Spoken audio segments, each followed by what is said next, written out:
The views expressed on the following broadcasts do not necessarily reflect those of KHLT, Take 12 Radio, or our affiliates. The opinions on this show should not be considered as medical, psychological, or professional advice and are those of the host, co-host, and guest. Take 12 Radio and KHLT Recovery Broadcasting are not affiliated with any particular 12-step fellowship. One day at a time with its failures and fears,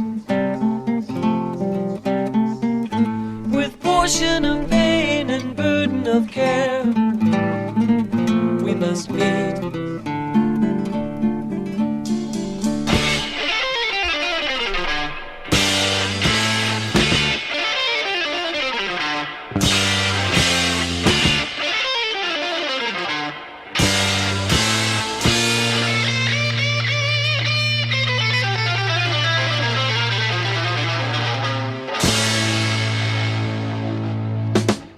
Welcome to Walking Through the Language of the Heart, a journey into the Grapevine writings of Alcoholics Anonymous co-founder Bill W.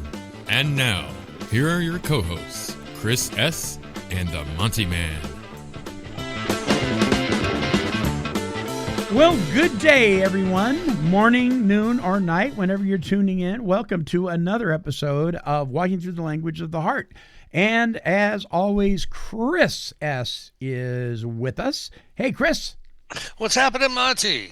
We listeners, I apologize for last week. We weren't here. I was stuck in traffic.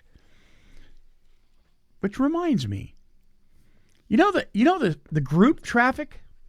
I do. Their song, Low Spark of the High Heel Boys. Great album. Man, what an incredible piece of music. I don't know where that came from. I just had to shoot that out there, man. That was Dave Mason and Steve Winwood and a whole bunch of really good musicians. Yeah, those guys were absolutely amazing. Anyway, don't know where that came out of the left field there, but welcome everybody. What are we doing this week, bud? Well, Monty, we're clipping along here. We're on part 3, which is 1958 to 1970. We're on page 265. We're about 2/3 of the way through the book. And this article was written in January of 1962, and it's called This Matter of Fear. So I'm really looking forward to this. Now, just to set the stage a little bit, you know there's a fear inventory in the 4-step. Yes. They ask us to identify the fear, ask why we have it, then contemplate that isn't it because self-reliance has failed us, and all of the inventory work that's wrapped around fear. Now, over the years, I've started to see anxiety as what he's talking about. Now, obviously, he's talking about fear. Yeah. Right, but how fear manifested in me was mainly in anxiety. I just didn't want to be where I was supposed to be doing what I wanted to be doing. And the fabric of my existence was shot through with that, and it created chains of circumstances that were not in my best interest. And so when I approach this, when I approach fear, when I'm working the steps with somebody, I'll explain to them that one of the manifestations of fear is anxiety. What we would know today as anxiety. Does that make any sense? Yeah, I never really experienced it until years ago when I was flying out to the Florida Keys to cover the 12-Step Music Fest when we had that going on. And it was to be my first trip out there, and I was so excited and pumped, and something came over me. I couldn't go, Chris. And I had to send somebody. I had to send one of the guys that was helping me out. And he went, but it was so powerful. It was paralyzing. I was in panic. My heart was racing. And as soon as I knew I didn't have to go, I was okay.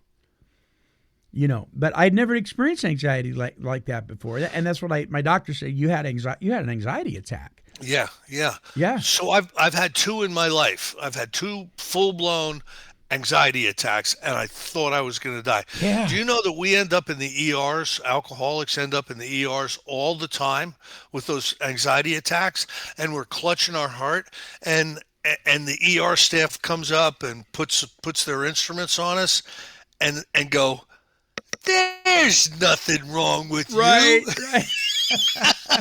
You're And you fine. look like an idiot. That happens all the time to alcoholics, and I think that's like a full blown panic attack, a full blown anxiety attack, and I'm really really grateful. I've only had two of them, and I never want to have another one. And it is. You said it's part of fear, but it's a different animal, isn't it? Than like the fear of spiders or the fear of, oh my gosh, I'm going to have to be sober the rest of my life or something like that. It's a little different. It's more corrosive. Like if you're walking through the Rocky Mountains and all of a sudden you walk up on a rattlesnake. I Yeah. mean, you're going to have appropriate fear. Yeah. If you're walking really close to the edge of a cliff, and you're going to have appropriate fear, right? What happens is we have inappropriate fear. We're afraid to go to work. Yeah. You know what I mean? Yeah. I don't really feel like going to work today. I think I'm sick. I think I'm sick. That's anxiety, and it blocks us off from being where we need to be, doing what we need to be doing. Yeah. And I think that revolves around. Hopefully, Bill will say something about Yeah. that as we start to get into this article. All right. So let's see what the spiritual master Bill Wilson has to say about it. Okay. Indeed. As the AA Big Book says, fear is an evil and corroding thread. The fabric of our lives is shot through with it. Fear is surely a bar to reason and to love, and of course it invariably powers anger, vulgarity, and aggression. It underlies maudlin guilt and paralyzing depression. President Roosevelt once made the significant remark that we have nothing to fear but fear itself. It's an interesting paragraph. This is a severe indictment, and it is possibly too sweeping. For all its usual destructiveness, we have found that fear can be the starting point of better things. Fear can be a stepping stone to prudence and to a decent respect for others. It can point the path to justice as well as to hate. And the more we have of respect and justice, the more we shall begin to find the love which can suffer much and yet be freely given. So fear need not always be destructive, because the lessons of its consequences can lead us to positive values. That's an interesting position to take at the beginning of this article. Yeah, and this makes me reflect on my first sponsor. I remember him telling me that there was healthy fear. And that's what he's saying. It's interesting. Fear can be the starting point for better things. Yeah, like making better decisions, Right. and things like that, right? Well, you would think if you're driving down the street and you got a bottle of Jack Daniels between your legs, and all of a sudden you see the blue and red lights flashing, you go into, I'm speaking from experience now, you go into panic mode and you think, that's it, I'm going to jail. I just am, and all of a sudden the guy goes around you and speeds off because he's actually on a way to another call. You would think, okay, that's it, I'm going home. But no. No, So I got lucky. It didn't scare me enough. Do you think there's a difference between being scared and having fear? Alcoholics get offered the same opportunity to learn a lesson over and over and over and over again. So fear is great. Yeah, fear is probably what Bill Wilson is saying here, but I haven't found it an adequate defense against, I haven't either. being a horse's patut sometimes, you know what I mean? Right. Anyway, let's see what we got here. The achievement of freedom from fear is a lifetime undertaking, one that can never be wholly completed. When under heavy attack, acute illness, or in other conditions of serious insecurity, we shall all react, well or badly as the case may be. Only the vainglorious claim perfect freedom from fear, though their very grandiosity is really rooted in the fear that they have temporarily forgotten. Therefore, the problem of resolving fear has two aspects. We shall have to try for all the freedom from fear that is possible for us to attain. Then we shall need to find both the courage and the grace to deal constructively with whatever fear remains. Trying to understand our fears and the fears of others is but the first step. The larger question is how and where we go from there. My evolution with this, Monty, was I almost stopped going to 12-step meetings because I found it so uncomfortable to drive to the meeting, get out of the car, walk down into the basement, pretend I'm not, freaked out. Yeah. And that was anxiety and that was fear. And there was a lot of it that was resolved from the step work. A lot of it was resolved from ninth step amends, right? A lot of my fear. And I grew much more comfortable with myself and my environment. But there are still things. That really continue to need work. Procrastination. There's still some things in my life that there's opportunity. Let's just put it that way. And so Bill is right. We're never going to be fully cured of this thing called fear, but it can be reduced so that we can accomplish great things in our lives. Things that we couldn't accomplish when we dodged and weaved and always pulled a no-show. When you were going through your early meeting attendance and you had those fears and so forth, was your sponsor? Would you credit your sponsor to a lot of the help that he gave you to walk through some of that? Yes. Yeah. Because the one thing he told me when I first showed up was, Chris, you're damaged. I'm only going to tell you one thing because I don't want you to become confused. So here's the one thing I'm going to tell you. I want to see you in a meeting every night until I tell you to stop. And Monty, I took it as a piece of business. I took it as if I miss a meeting, I could die. I mean, that's how much of a piece of business I took it as. And so, yes, he forced me because I was more afraid of letting him down and getting drunk than I was of going to the meetings. Yeah, you know what I mean? So the answer to that is yes. And the reason I asked that question is because when you described the anxiety that you were having early on going to meetings, I see that in a lot of people who attend but don't participate, if that makes sense. Yep. And so they attend, and then the anxiety, they just rather not go. So then they don't go, and we don't see them again.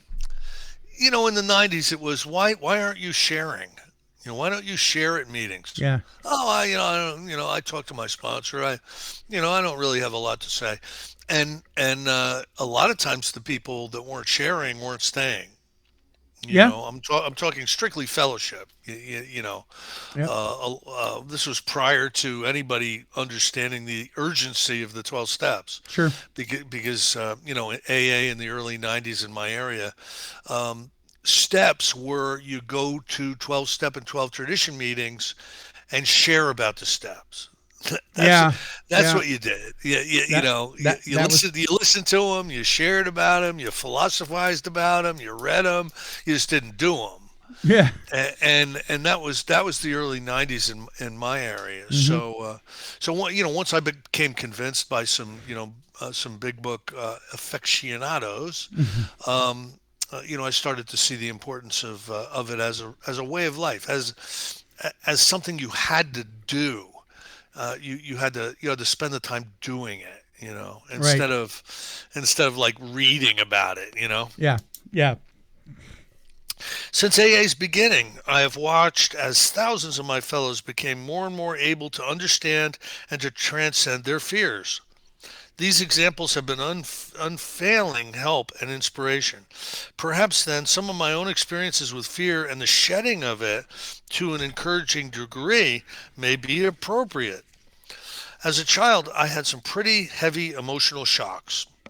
There was a deep family disturbance. I was physically awkward and the like. Of course, other kids have such emotional handicaps and emerge unscathed, but I didn't. Evidently, I was oversensitive and therefore overscared. Anyhow, I developed a positive phobia that I wasn't like other youngsters and never could be. At first, this threw me into depression and thence into the isolation of retreat. I can identify with that whole thing. Me too. Now, Me Monty, too. here's what happened to Bill, and you don't see this in Bill's story, or but this is what happened to Bill. He is a kid, and him and his sister are living with the mother and father. And one day, the father comes in and says, "The marble has run out in the quarry. I'm going to Canada. I'm going to Canada to cut marble. That's where you have to go." Hmm. And he left. I mean, literally, that was back in the day where you're not coming back. I mean, you traveled by train. It would take like a week to get there and a week to get back. You're not coming Yeah. back on the red eye. So his father was gone. The next day, his mother walks in and said, "I'm going to New York City. I'm going to become a medical doctor, and you're going to stay with your grandfather here at the Wilson House." And she left. So within 2 days, both of his parents were gone. Wow. Now, now I had one of my parents. I'm 3 days into my 12th birthday, and my mother walks in and said they just called me from the company, and your father died in the bathroom, today at work. And the damage that did to me, I'm still discovering, Monty. You know what I Wow. mean? Because I'm 12, right? How would you like both of your parents within a 2 day period of time to say goodbye to you? And that's really what they did. I mean, it's not like he never saw them again, but but you know they were out of the picture, and he was with the grandfather. So I can see a lot of this stuff happening to him. You know what I mean? And then a lot of his views about spiritual matters was tainted by his grandfather. True. His grandfather was a beautiful agnostic until one day he took his bottle of moonshine or whatever the hell he had. He ran a bar and climbed up a mountain. He was just, I'm leaving. I'm gonna go get drunk up on the mountain. And something happened on that mountain, Monty. And he came back down off of that mountain, and there's a church right next to the Wilson house.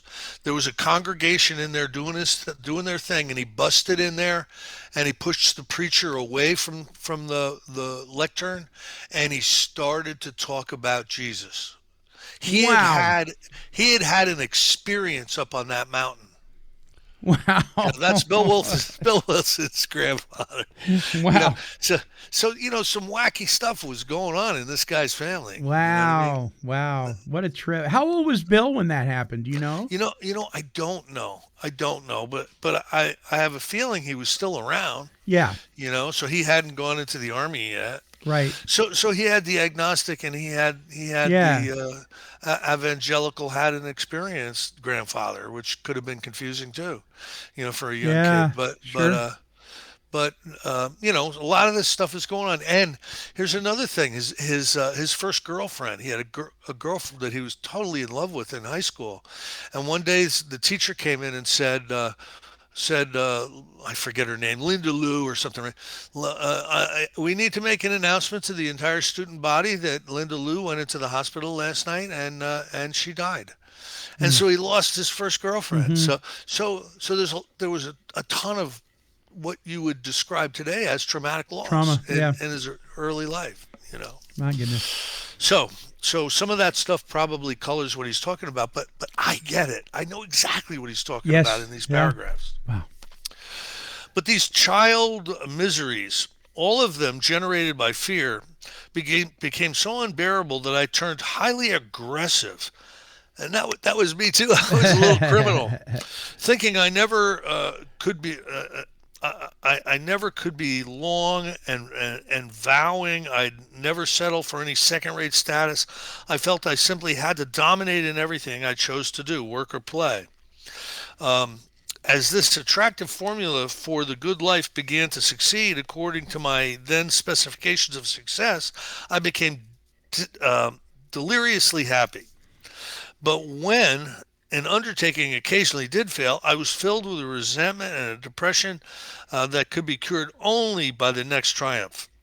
Very early, therefore, I came to value everything in the terms of victory or defeat, all or nothing. The only satisfaction I knew was to win. So the only thing that I can relate to in this is right around the time my father died, I started riding many bikes. Many bikes, went to the smaller motorcycles. Smaller motorcycles went to really big motorcycles. And by the time I was 16 years old, I was racing 400cc Mako motocross bikes in motocross races. And Monty, I had to be the best on that motocross bike. Nowhere else. But I had to.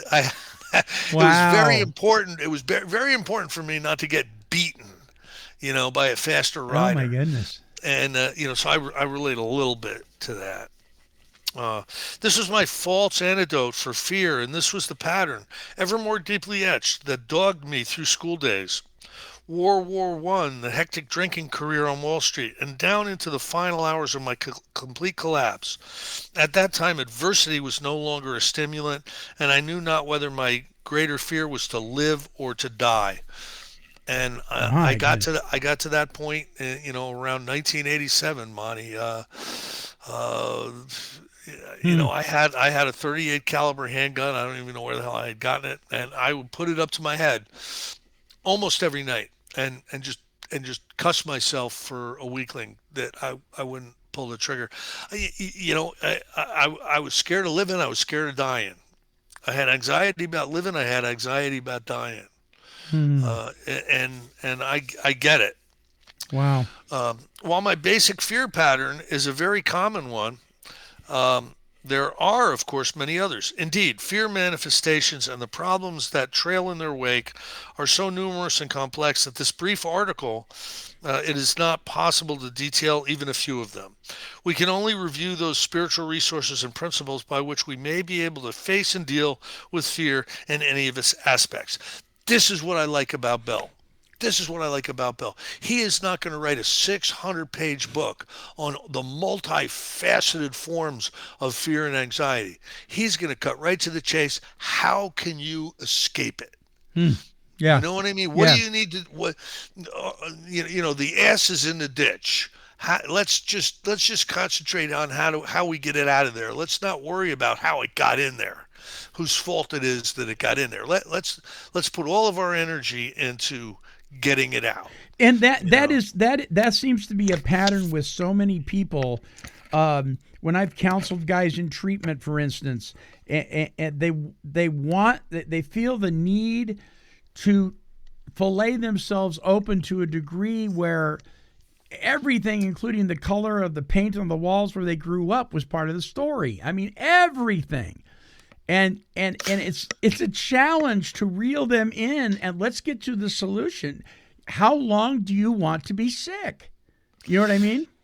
I can't believe you're saying that because I'm dealing with somebody right now that I love more than life itself. One of my favorite men in the world, and he went through a horrific relapse. And while he was relapsing, he was with, a high-priced, well-meaning psychiatrist in a big city who really wanted to work him through all of his shame and issues, and he got really caught up. He got really caught up in the discovery process, Wow. not the recovery process. Yeah. Because a lot of times psychiatrists, they'll help you uncover and discover things. Only the best are going to help you discard them. Yes. And so he's in his third treatment center now, and he's still convinced that he's dealing with shame. Something that today I could deal with in 5 minutes. Yeah. Monty. Amen. You know what I Amen. mean? Yep. Yep. I would not have to ruin my family. And you know Yeah. what I mean? Yeah. I would be able to deal with it in 5 minutes because I deal with it in the 12-step world, which is Right. about discarding these things. And that's where, You know what I mean? and I love the whole came to believe recovery thought. They call 10, 11, and 12 living in the go, right? Are you living in the go? Do you live in 10, 11, and 12? Do you have to do a 4-step every other week? For crying out, you never have to do another 4-step. If you're living in 10, 11, and 12, then like you said, you're applying these principles in all your affairs. You're going to bed at night. You're asking for clarity of areas that you've been a knucklehead. The next day, you're asking God to keep you from those things, and then you're carrying this message of hope to other people. I don't. It's so simple, Chris. It's almost too simple. It's almost too simple. Complicate it because we have dark, complicated, artistic personalities. You know what I mean? Yeah. Like that can't just be it. You know, my problems are different. My problems are different than yours. Right. We're always thinking that things are much deeper than they really are. I've been drinking for 24 years. It's going to take me 24 years to recover. Well, yeah, I believe you. I'm going to do a step every 24 years. I believe you. So what you said about 10 and 11 and 12, I totally believe today. I believe if you've made AA a way of life, you are active in step 10 and you are active in step 11 and you are active in step 12. And when you're doing that, you do not need to go back and redo anything, right? Because it's a way of life. There were periods of time when I had to do annual or biannual runs through the steps. There were, but Monty, it was because I was not taking this thing as a way of life.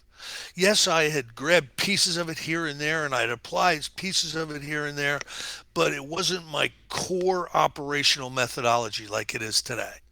So I haven't started on step 1 and gone through step 9 in 10 years now. I don't think I'll need to. If you gave a big book to somebody who had never been to a meeting ever, who had never experienced the steps, who never experienced this way of life, and you just took them through the big book, I suspect that a lot of the pitfalls that happen wouldn't happen.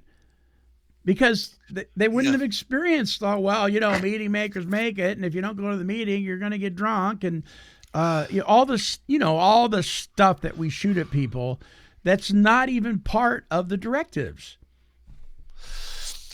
Alcoholics Anonymous a long time ago opened up the barn doors really wide.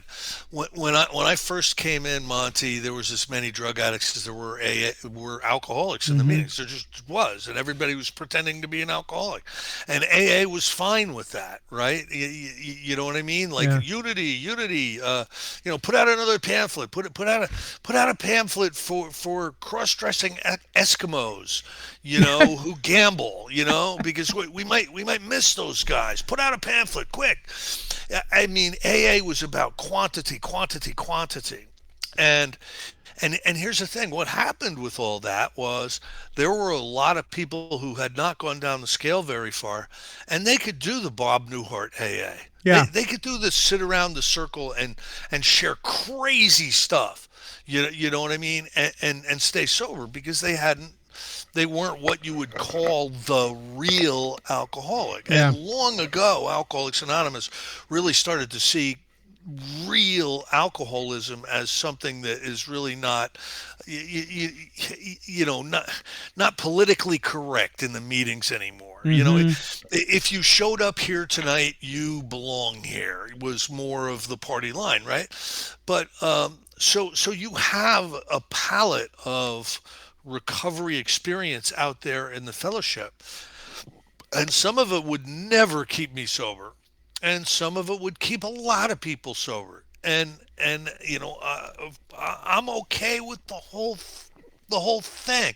I think if you and I, Monty, are doing our job as 12 steppers, we're going to recognize the people who are in real trouble, who are really up against alcoholism, and we're going to be in their face one way or another. It might be on our recordings, but we're gonna be in their face, and we're gonna be telling them the truth. Yeah. And they'll find out that they can't it's not a great life answer just to go to the Sunday men's meeting somewhere Yeah. and try to outshare everybody. They're going to find that really isn't the right path for them. And listen, if one person who I wouldn't consider an alcoholic more than the man in the moon goes to meetings and stays sober and stays off the road, when they're drinking, Yeah. they're not drinking and driving anymore. I'm cool with it. Hallelujah. All, you know You what bet. I mean? I am cool with it. Yeah. All. Have your little men's meeting over there, or your women's meeting over there, and do it your way, But thank God there's the book Alcoholics Anonymous, where it's our foundational literature, and it is sufficient for the low bottom alcoholic. Yeah. You know what I mean? Like there's an answer even for the low bottom alcoholic still in Alcoholics Anonymous, even with all the damage that everyone's tried to do. There's still hope for the real alcoholic. Thank God. What I mean? In my own case, the foundation stone of freedom from fear is that of faith, a faith that, despite all worldly appearances to the contrary, causes me to believe that I live in a universe that makes sense. To me, this means a belief in a creator who is all power, justice, and love. A God who intends for me a purpose, a meaning, and a destiny to grow, however little and haltingly, toward his own likeness and image. Before the coming of faith, I had lived as an alien in a cosmos that too often seemed both hostile and cruel. It is there, in it, there could be no inner security for me. This is something I really respond to too. Monty, every spiritual master on the planet gets to the end of their lessons, and the end of their lessons is this: all is well. All is well. And that's because of this deep faith. Yes. In the goodness of God. And in this paragraph, Monty, he gives us a description of his particular description and understanding of God that's better than anything I've ever read before. Yeah, this is excellent. Yeah. It's very personal. I'm highlighting this. This would be a great piece to read in a meeting. Yeah, have a show. Bill's conception of God, right? And he's wise to pull pieces of specific religion or terminology that's specific to certain religions out of it, because the barn doors have to be pretty wide open. Sure. Like almost any religion, you could agree to all this. So that's kind of cool too. Anyway, Dr. Carl Jung, one of the three founders of modern day depth psychology, had a profound conviction upon this great dilemma of the world today. In paraphrase, this is what he had to say about it. Any person who has reached 40 years of age, who still has no means of comprehending who he is, or where he is next going, cannot avoid becoming a neurotic to some degree or other. This is true whether his youthful drives for sex, material security, and a place in society have been satisfied or not satisfied. When the benign doctor said becoming neurotic, he might just as well have said becoming fear-ridden. This is exactly why we of AA place such emphasis on the need for faith in a higher power. Define that as we may. We have to find a life in the world of grace and spirit, and this is certainly a new dimension for most of us. Surprisingly, our quest for this realm of being is not too difficult. Our conscious entry into it usually begins as soon as we have deeply confessed our personal powerlessness to go on alone, and have made our appeal to whatever God we think there is or may be. The gift of faith and the consciousness of a higher power is the outcome. As faith grows, so does inner security.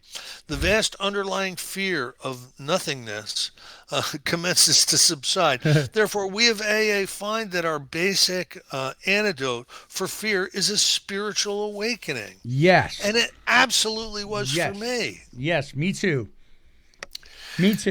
I just, people ask me, why aren't you worried? Aren't you? I mean, for instance, the state of the nation, the state of the world. No, I'm not. I'm not. I can yell at the TV just like anybody else. I can say, oh my gosh, what is going on? People, you've lost your mind. I mean, all sorts of things have become normalized that are unhealthy, and I can look at that and go, I don't get it, or whatever. But when it's time to go to bed and lay my head down on my pillow, Chris, I don't have a care in the world. I just don't. Yeah. All is well. Yeah. Listen, I watch a lot of news too, and I'm very interested in it. But does it like disturb me? Ruin your day? You know? No. It's just like it's like a sociology course or something. You know, it's interesting to me because I'm at a point now where 90% of the time, Monty, all is well. Sure. And my sponsor, Cowboy Brad, I don't know if you've ever met him. He's out in Santa Monica. He's got me working on something. You know what he has me working on? What's that? Not worrying about anything that's not happening. Now think about that. Think about that. If it's not happening, I'm not allowed to worry about it. Right. So there's no atom bombs going off, so I'm not going to worry about that. Right. There's nobody breaking into my house, so I'm not going to worry about that. It looks irresponsible, but that doesn't mean I don't plan and I don't do care. predictive maintenance on my car, and I don't ensure that I've got money to pay my bills. I do all that.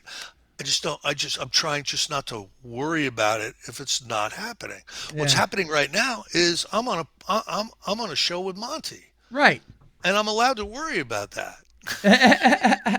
Because it's happening. Yeah, but we're having too much fun to worry about it. So yeah, that's true. All is well on this podcast. Yeah, that's great. It so happens that my own spiritual perception was electrically sudden and absolutely convincing. At once I became a part, if only a tiny part, of a cosmos that was ruled by justice and love in the person of God. No matter what had been the consequences of my own willfulness and ignorance, or those of my fellow travelers on earth, this was still the truth. Such was the new and positive assurance, and this has never left me.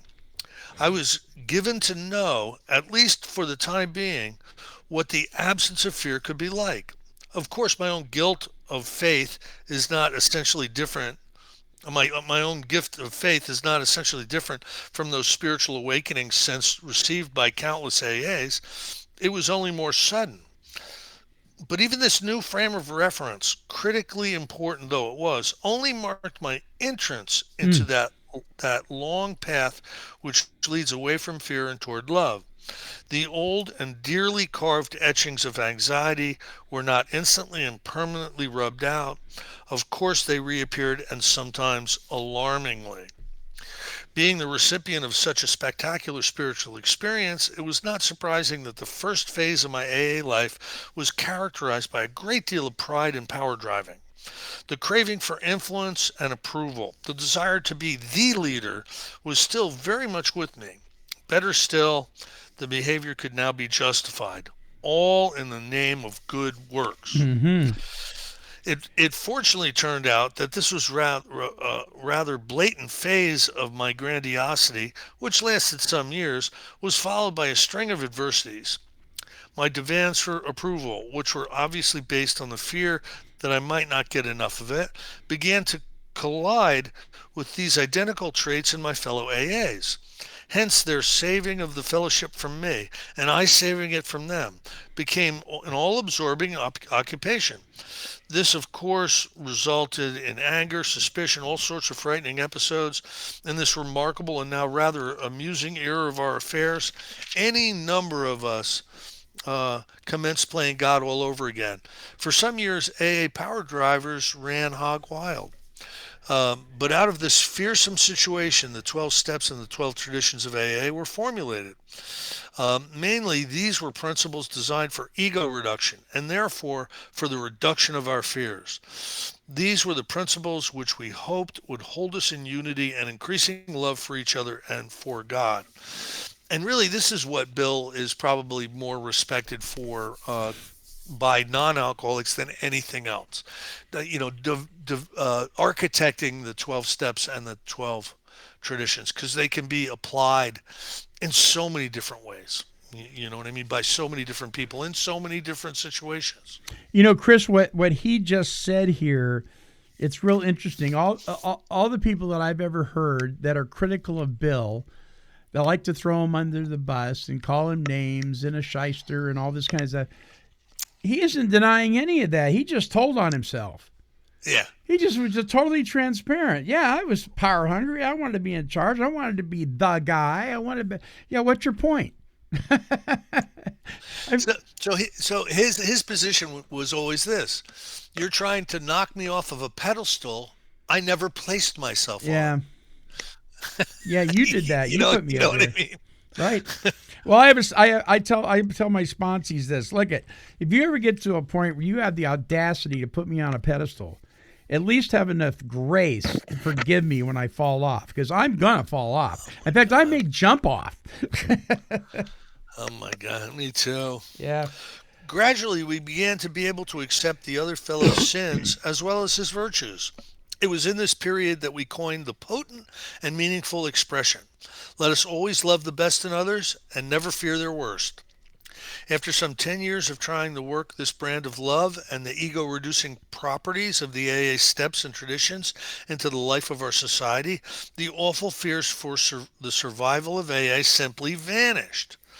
The practice of AA's 12 steps and 12 traditions in our personal lives also brought incredible releases from fear of every description, despite the wide prevalence of formidable personal problems. When fear did persist, we knew it for what it was, and under God's grace, we became able to handle it. We began to see each adversity as a God-given opportunity to develop the kind of courage which is born of humility rather than of bravado. Thus, we were enabled to accept ourselves, our circumstances, and our fellows. Under God's grace, we even found that we could die with decency, dignity, and faith, knowing that the Father doeth the works. All right, Monty, I have some experience with this. I work in a hospice. A lot of times, people come into the hospice who are in long-term recovery. I know because I talk to them, and I will tell you, we die great deaths. We do. We are at peace. Yeah. We've made all of our amends. We have told our family members what they need to be told, and we slip off into the next room to meet our Creator, and we do it with dignity. And I know that because I see that. Wow. That's I mean? a great testament to this whole thing. It really is. And there are people who do not go gently into that dark night. They fight and they thrash and they swear and those are people with all the unresolved stuff that these 12 steps help us resolve. I had a friend who was a pastor years ago who shared with me that he was sitting next to a gentleman who was in the process of passing away, and the guy would just kick against the goads when it came to God. I mean, he just always did, but he always asked for the pastor to come visit him. And so he asked him, he says, do you now believe in God? He goes, absolutely. Do you now want to accept God into your life? Absolutely not. And then he passed away. Yeah. That to me, that just breaks my heart, But like you said, there are scores of people that move on, and it's a celebration. It's not just a celebration of their life, it's a celebration of the new realm they're about to enter. So 3/4 of the time, you know what their last words are? I'm going home. I'm going home, yeah. I'm not kidding. Yeah, I believe it. Talk to any hospice nurse. I believe it. Hospice Wow. aide. That's what they'll tell you. Wow. All right. Because there's a realization, there's an experience that you start to have, and you start to see, and you start to experience some things, and that's what they say. You know what I mean? Wow. I believe that stuff now more than ever because I see it. Oh yeah. All right. We of AA now find ourselves living in a world characterized by destructive fears as never before in history. But in it, we nevertheless see great areas of faith and tremendous aspirations toward justice and brotherhood. Yet no prophet can presume to say whether the world outcome will be blazing destruction or the beginning, under God's intention, of the brightest era yet known to mankind. I am sure we AAs will comprehend this scene. In microcosm, we have experienced this identical state of terrifying uncertainty, each in his own life. In no sense pridefully, we AAs can say that we do not fear the world outcome, which course it may take. This is because we have been able to feel enabled to deeply feel and say, we shall fear no evil, thy will, not ours, be done. Amen. Isn't it, if you have fear, isn't it because self-reliance has failed you? Yes. You know, thy will, not mine, be done. These are thoughts which must go with us constantly. Constantly. Yeah. Right, Monty? Yep. Amen. Often told, the following story can nevertheless bear repeating. On the day that the staggering calamity of Pearl Harbor fell upon our country, a friend of AA and one of the greatest spiritual figures that we may ever know was walking along a street in St. Louis. This was, of course, our well-loved Father Ed Dowling of the Jesuit order. Though not an alcoholic, he had been one of the founders and a prime inspiration of the struggling AA group in this city. Because large numbers of his usually sober friends had already taken to their bottles that they might blot out the implications of the Pearl Harbor disaster, Father Ed was understandably anguished by the probability that his cherished AA group would scarcely settle for less. To Father Ed's mind, this would be a first-class calamity all of itself. Then an AA member, sober less than a year, stepped alongside, engaged Father Ed in a spiritual conversation, mostly about AA. As Father Ed saw with relief, his companion was perfectly sober, and not a word did he volunteer about the Pearl Harbor business. Wondering happily about this, the good father queried, "How is it that you have nothing to say about Pearl Harbor? How can you roll with a punch like that?" "Well," replied the AA, "I'm really surprised that you don't know. Each and every one of us in AA has already had his own private Pearl Harbor. So I ask you, why should we alcoholics crack up over this one?" That's great. Wow. Wow. Wow. That was a really great article. That was a great article. That's Bill at his best, I think. Man, that bears reading again. That is really, really good. So, listeners, here's what I really encourage you. If this is the first time you've ever tuned into this or gone through a book like this, isn't it just heartwarming? I mean, it is to me. I mean, you know me. I am so much into learning more and more about the history of this fellowship and the people in it and the founders. I don't know. There's something about when and I alluded to it earlier, when you go from attendee to participant. You know, there's something about it. Your life changes. It is fulfilling. It is rich. You don't want to miss it, listeners. You really, really don't. Which leads me into the segue of, if you want to catch up on all these shows of Walking Through the Language of the Heart, visit us at take12radio.com. I'll be repeating it at the end of the show, and it'll tell you how you can catch up on all these shows and download them for fun and for free. Chris, thanks again, buddy. Monty, it is always a pleasure. What a great opportunity this is. I'm super grateful. Yeah, me too. All right, my friends. Well, until next time, this is the Monty'man along with Chris and the rest of the Take 12 Recovery Radio family, and we are wishing God's perfect serenity for you.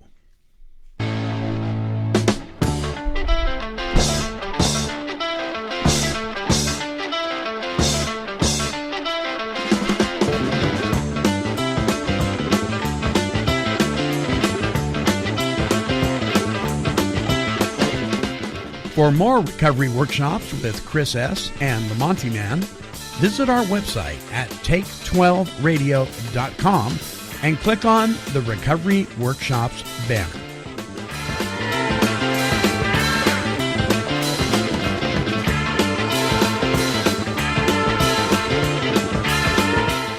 This has been a broadcast of Take 12 Recovery Radio and KHLT Recovery Broadcasting.